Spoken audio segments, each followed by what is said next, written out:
With news on Russia today. I think the most important thing that's happening, and this is from actually Voice of America. So this is, official U.S. government propaganda. If you look at the headline, no signs of Russia de-escalating on Ukraine border. Well, that, sounds like we need to concern about war. But actually, if you go through and read what's in this article, Connor, the U.S. intelligence officials say Putin hasn't decided whether he's invading Ukraine or not. But more importantly, they say Russia still has between 70 and 100,000 troops deployed in the general border region with Ukraine. Now, the reason this is important is that this was the intelligence estimate from the administration in November, too, about this many troops deployed. And in fact, there's been times they actually claimed it was over 100,000. And so I'm not saying that Russia actually moved troops out, but just that it doesn't seem like they're moving more troops into the region. And also the U.S. has said that, Russia's invasion force would be 175,000 troops. And so, if you look at the possibility that they're actually on the low range of this estimate, Connor, at 70,000, 75,000 troops, they're not even halfway to the force the U.S. thinks they would need to invade Ukraine. And so, in a lot of ways, if you're looking at what's happening in the media, the rhetoric is very hawkish. The spin is very hawkish.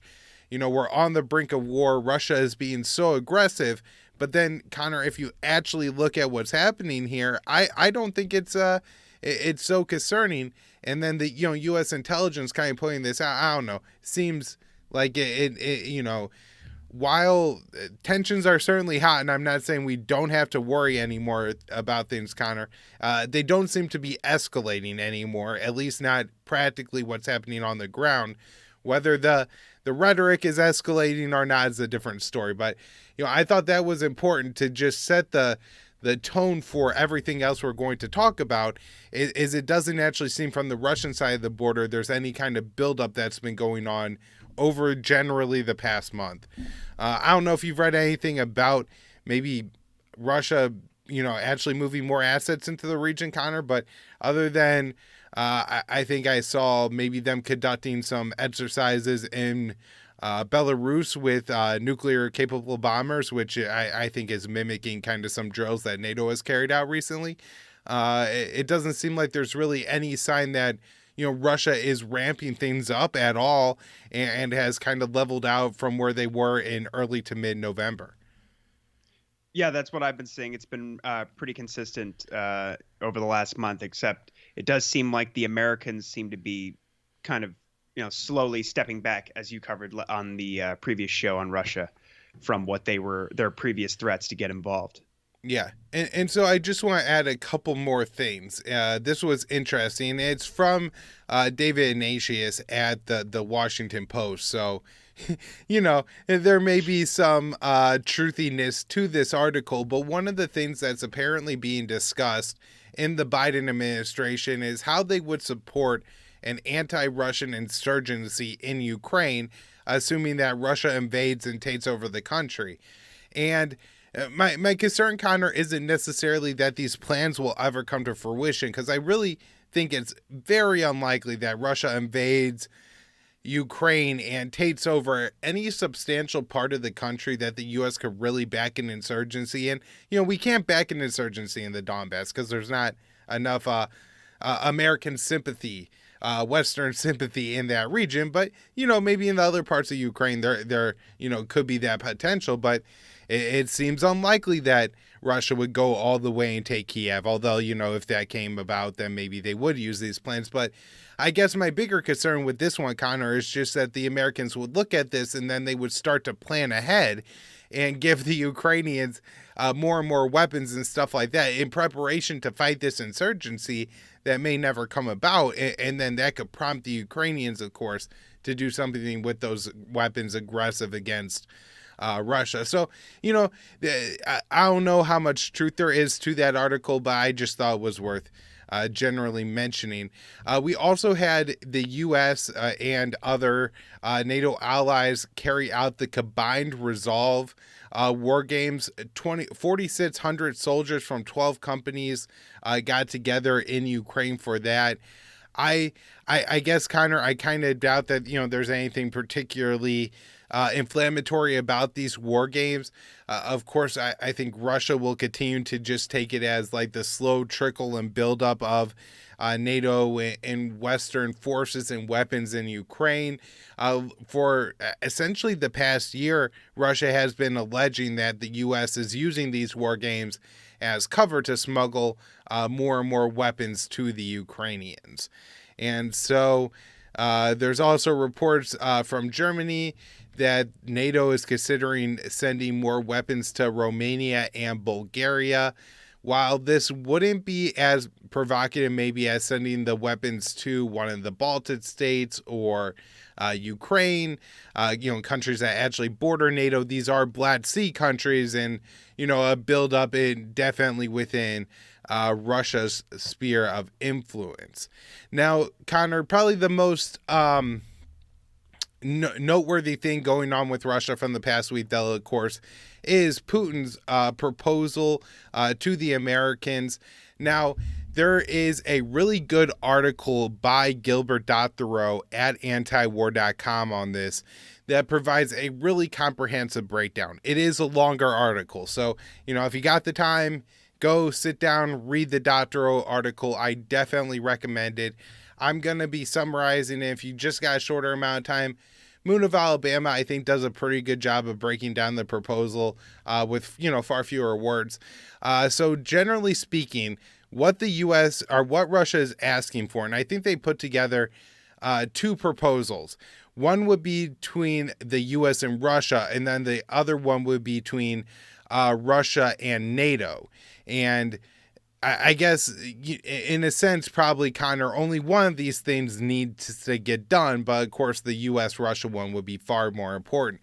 And so the proposal for the U.S.-Russian one and the U.S. Or the Russia-NATO one, it very much mimics this and is largely similar, and that is no more NATO expansion towards Russia's borders, retraction of the 2008 NATO invitation to Ukraine and Georgia, legally binding guarantee that no strike systems which could target Moscow will be deployed in countries next to Russia. And my guess, Connor, is they would interpret that to include Poland, but maybe that is something that could be debated. No NATO or equipment exercises near NATO's border. Again, this could be something that is debatable, like if the Black Sea is going to be included in this. But certainly I think they would say Ukraine and the Baltic states, and probably, more or less Poland, or at least the portion of Poland that is close to the border with Russia. And then NATO ships planes to keep certain distances from Russian borders, regular military to military talks, no intermediate range nukes in Europe. And so, I don't know, Connor, I would guess that would be pretty reasonable and a pretty good way to ramp down tensions. However, it does come off, especially for people who just, pay attention to the U.S. mainstream, as very maximalist demands from Russia. And so, there are some people who are claiming that this is basically what Putin is proposing in order to give himself cover to invade Ukraine. Basically, you make a set of demands that can't possibly be met, and then when the other side refuses talks, you throw your hands in the air and you say, well, the only option left is military, and then you go and you invade Ukraine. Now, that seems a whole lot like projection from the American side. I mean, this is essentially the playbook they run on Iran every time. And a lot of other countries they deal with, like North Korea or Libya or something like that. However, I don't think that the Russian demands are that absurd. And also, if you look at the Russian behavior over the past 30 years, it hasn't been to make maximalist demands and then completely immediately go right to the military option. It's very much for negotiation and looking for a negotiating partner. And so it'll be interesting to see how this develops. If Russia is really saying that, no, these are all red lines, and if you were unwilling to negotiate on any of them, or if this is more of, a couple of these things are red lines, a couple of these things we're willing to cave on, and we're willing to take a middle road on a couple.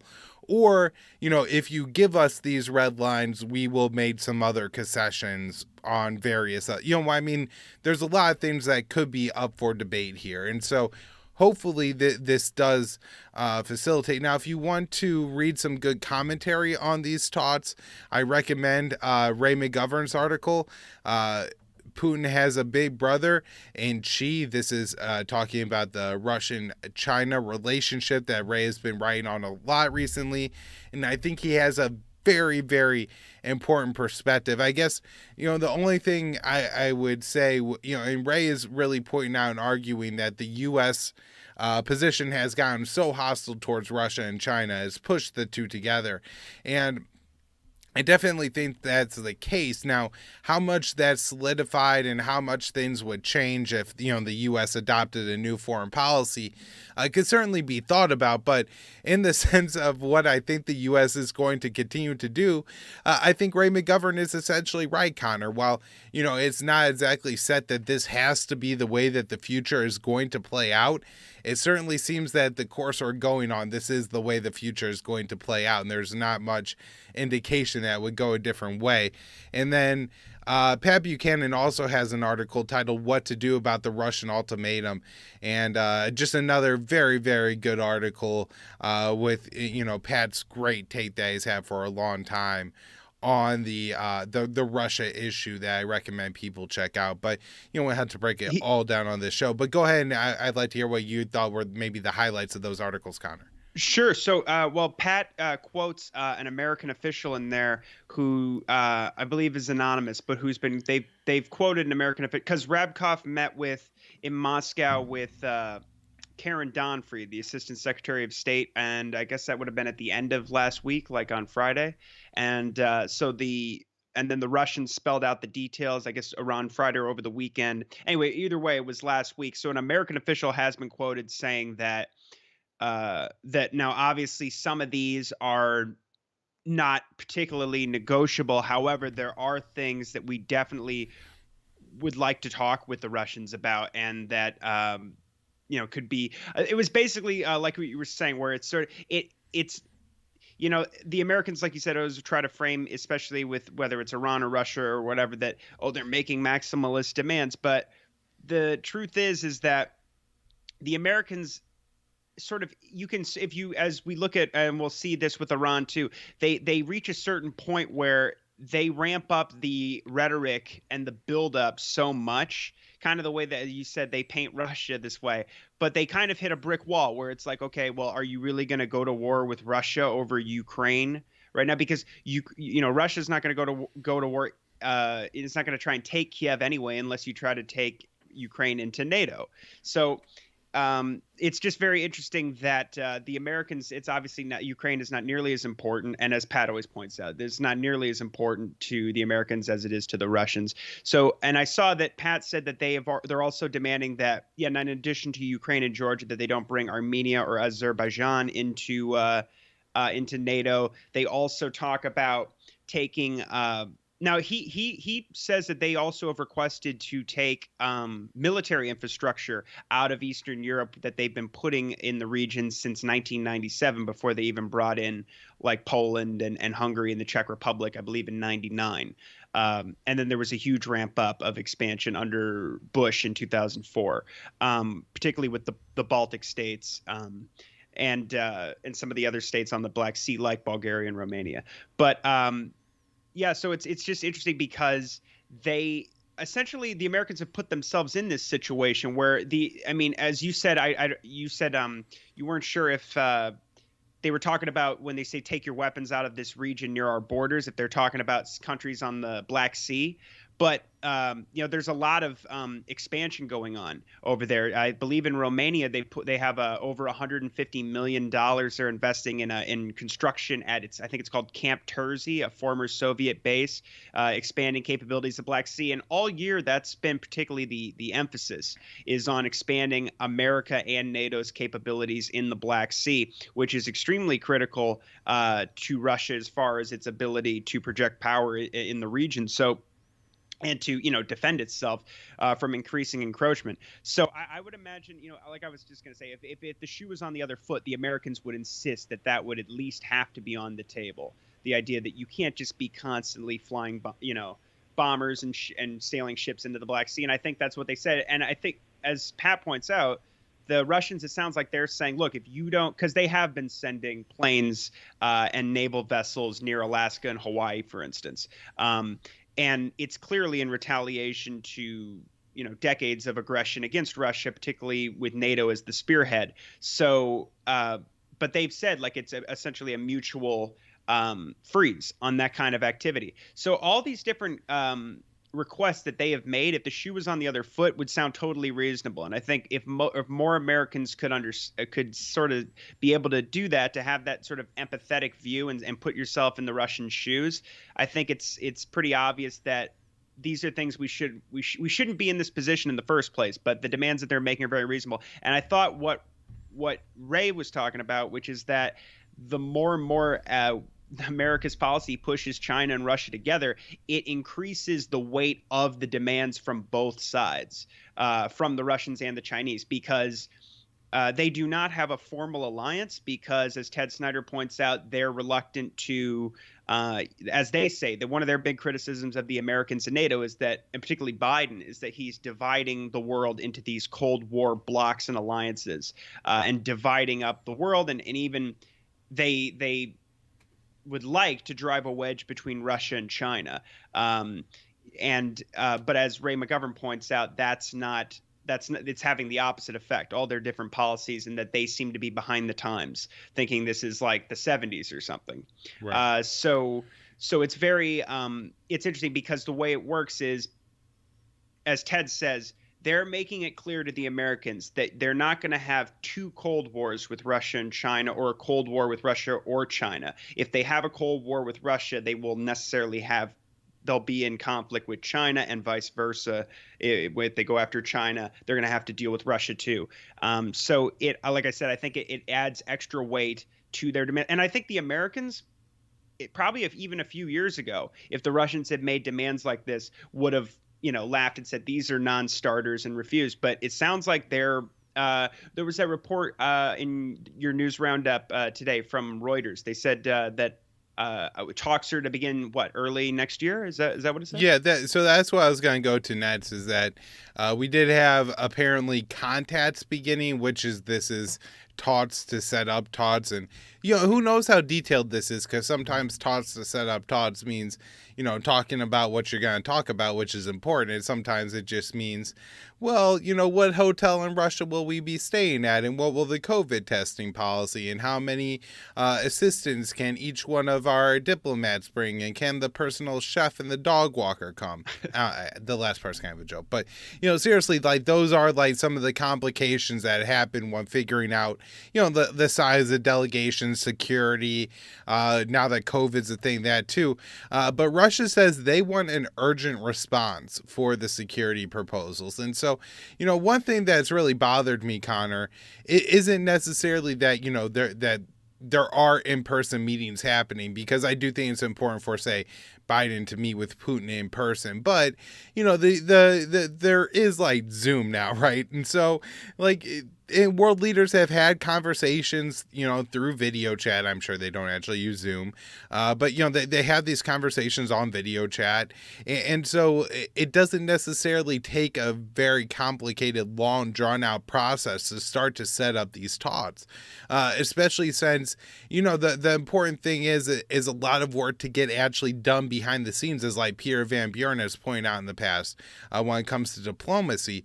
All the work that's done behind the scenes needs to happen so that when, Trump meets with Kim Jong-un, or Biden meets with Vladimir Putin, or Raisi, or whoever, a deal could be signed, but a lot of the diplomatic work gets done in the background well before they ever actually get to, any two world leaders even getting together.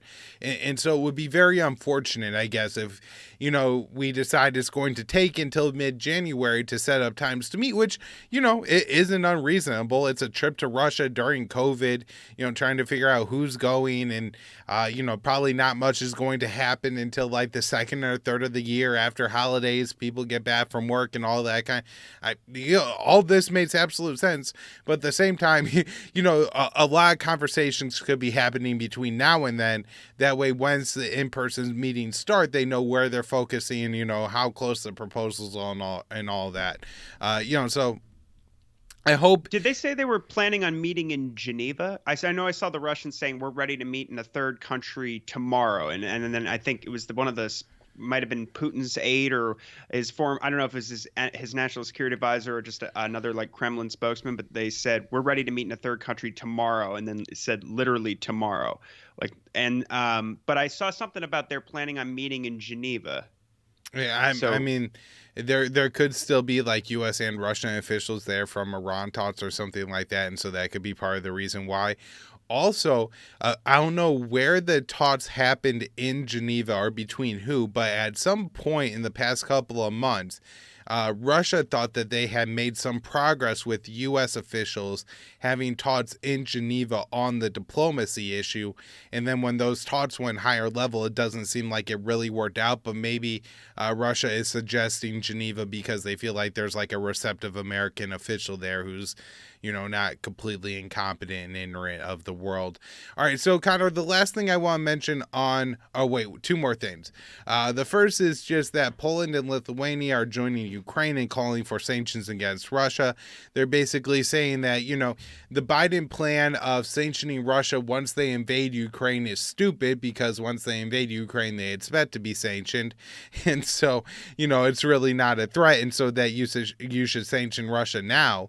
And while I don't agree with sanctioning Russia now, I guess, I kind of do sympathize with Ukraine, feeling like it would definitely be too late for them if the U.S. waits until after Russia invades.